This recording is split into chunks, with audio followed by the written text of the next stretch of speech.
Good afternoon, and thank you for joining us for this 13 Plus FastCast. I'm Mary Coleman. And I'm Carson Courier. Thank you for joining us. We hope you're having a great Wednesday so far. We want to start with an update on the wildfires in Maui. We're learning that President Biden will be visiting there soon. This morning, the White House announced that the president and first lady will visit Maui on Monday. The president plans to meet with first responders and local leaders to discuss the next steps in recovery.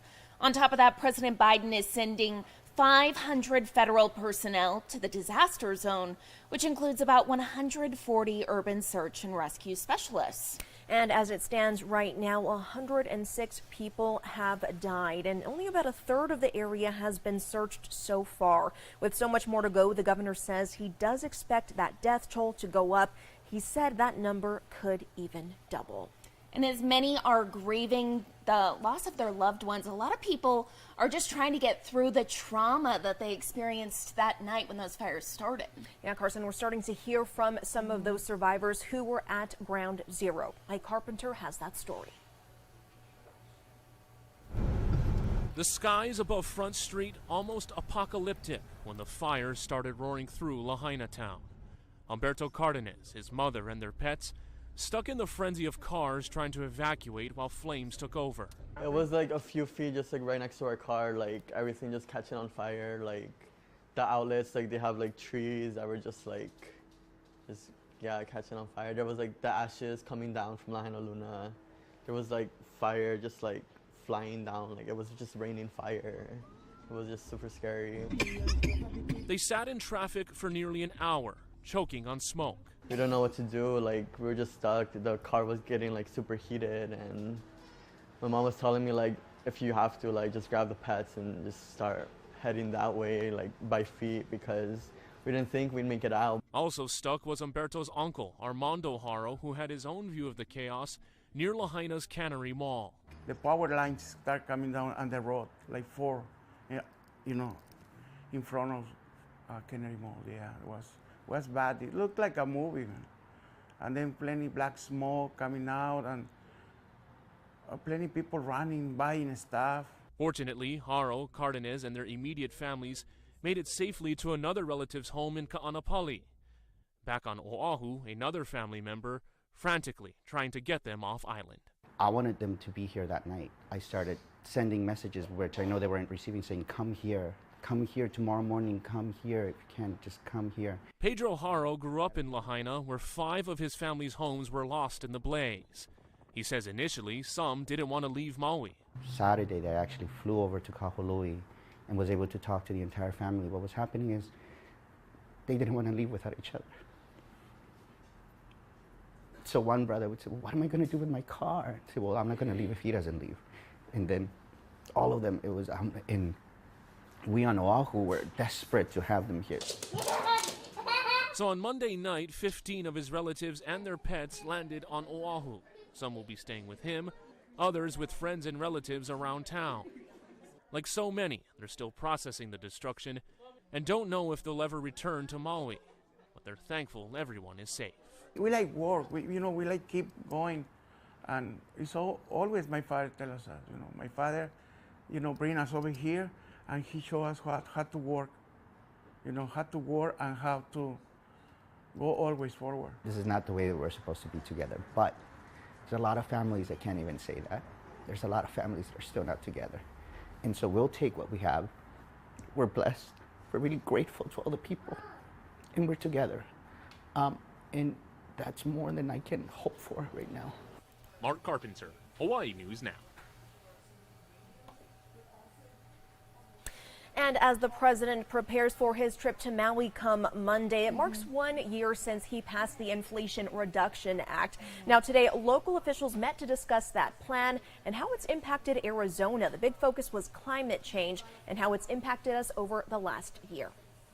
Here in Tucson, Arizona, we declared a climate emergency back in September of 2020. We pledged, and I pledged as the mayor, that we would push bold policies to make sure that we fought climate this climate crisis, but also we pledged to create a climate resilient city in the city of Tucson. In 14 months, we passed a climate action plan that is really bold and aggressive. And thanks to the Inflation Reduction Act and other grants that President Biden and the Biden administration have pushed forth, and our congressional delegation, like Congressman Grijalva, voting for it, it is helping cities like Tucson, Arizona, take clear and quick action. The White House will be launching an interactive tool so people can see how the Inflation Reduction Act is affecting them. The Biden administration says the climate provisions portion has made a big impact, creating more than 170,000 jobs and investing more than $110 billion in clean energy. And now let's switch gears. Everyone wants to know what's going on with the weather today. Yes, Corey. You said some of those storms starting to pop up, right? You're like, I know what to do now. It's my time. Yes, but we're seeing a lot of storms, a little bit more than what we saw yesterday. Let's take a look now at our current radar. You can see nothing severe or deemed strong yet, but we do have an aerial flood advisory up to the north there, outside of our coverage area, but pretty close. But you can certainly see a lot of storm activity blooming, especially to the north of Tucson and to the west here. Let's zoom in on some areas that are producing a lot of widespread storms. So in and around central portions of Pima County, again, these are storms that are producing very heavy rain, moving very slowly with a lot of lightning, moving off roughly towards the southeast, towards the northwest, towards central portions of Pima, and then northern portions of Pima and southern portions of Pinal, dealing with some pretty strong storms. You can certainly see in and around the Marana area, in and around I-10. Again, we're going to be keeping an eye on these showers and storms. Again, the main threat right now, as of now, is the lightning and the heavy rain produced by them. And let's take you into the future now. Let's go a couple hours from now, in and around 3 o'clock. We could probably see that these storms are going to be most widespread, likely in the next hour or so. Then clearing out considerably with all these storms pretty much gone for the most part by the 10, 11 o'clock hour. But let's talk about tomorrow. Again, similar setup what we had today, except these storms will instead be moving more from the east to the west, with these showers and storms starting to form at around 12 o'clock, which is about what we had today. And then by around the 6, 7 o'clock hour, a little bit past your rush time, around dinner time as you're getting home from work, we can start to see these quiet down, but then it picking up another burst, another round of some showers and storms during the overnight hour, impacting the Tucson metro. This is what the model is showing as of right now, but of course we'll keep you updated if anything changes. Talk temperatures here. Many of you seeing another very hot day, especially in the northwestern portion of our viewing area, up towards Phoenix. 114, 111 Casa Grande, 107, and what we've been seeing over the last few days is, a little bit cooler to our east. Most of us being below the 100-degree mark, with Safford as the exception, getting up to 101 as of now. Let's take you hour by hour here in the Tucson area. In around the 103 mark or 105 mark, you can be topping out today in and around Tucson, with those storm chances diminishing overnight, as well as those temperatures dipping down into the low 90s by 10 o'clock, then dipping below the 90s by around the midnight hour for your Wednesday night. And let's take a look at the next 5 days for your temperature and precip trend. A system is going to come through. It's quite obvious with those storm chances peaking all the way up to 60% for Friday, Saturday, and 50% for your Sunday, with also this temperatures cooling down considerably into possibly the low 90s by your Sunday. And if you haven't heard yet, this is a big reason why Tropical Storm Hillary is expected to strengthen into a hurricane. The models are starting to shift this a little bit more east, which means more impacts for southern Arizona. This is why you could see by the weekend into early next week those temperatures not only cool down, but the precip also increase, with those storm chances increasing again. Don't be frightened by the word hurricane, guys.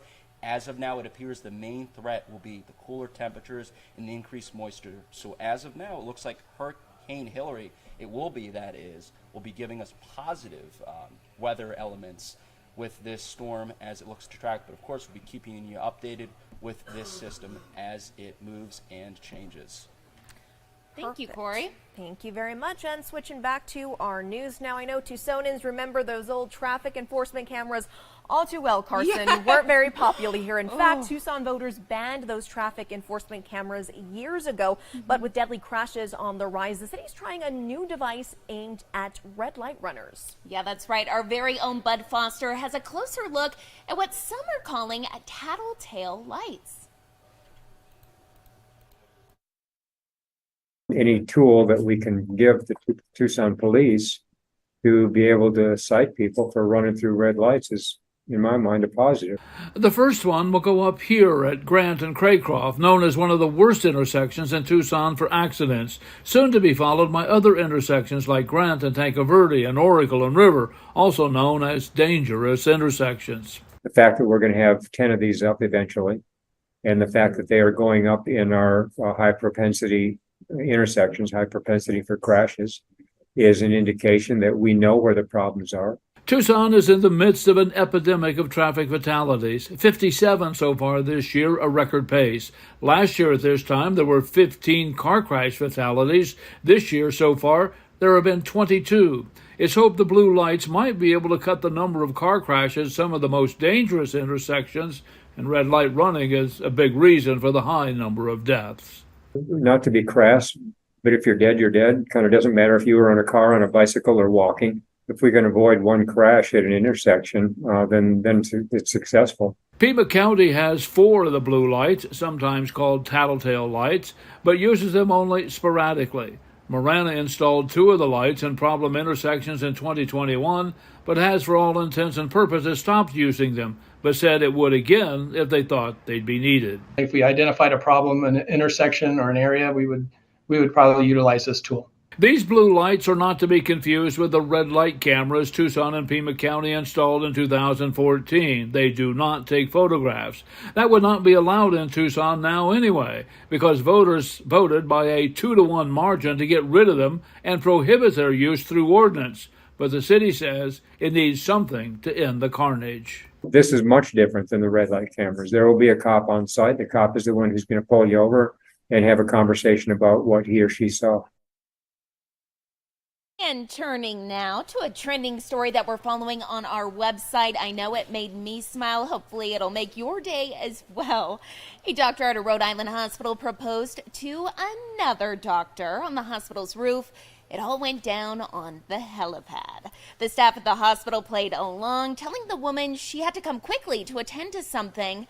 When she arrived, she saw this. Take a look at your screen. Her now fiance down on one knee. The couple says they are thankful for everyone who made the special proposal possible. They plan to get married in a few years after they're finished training. You know, Mary, I think they're a little busy right now, but still such a cute story. Just a little bit, and she's going to go on and save some lives, right? And him as well. Very cute, very cute. And here's another one for you.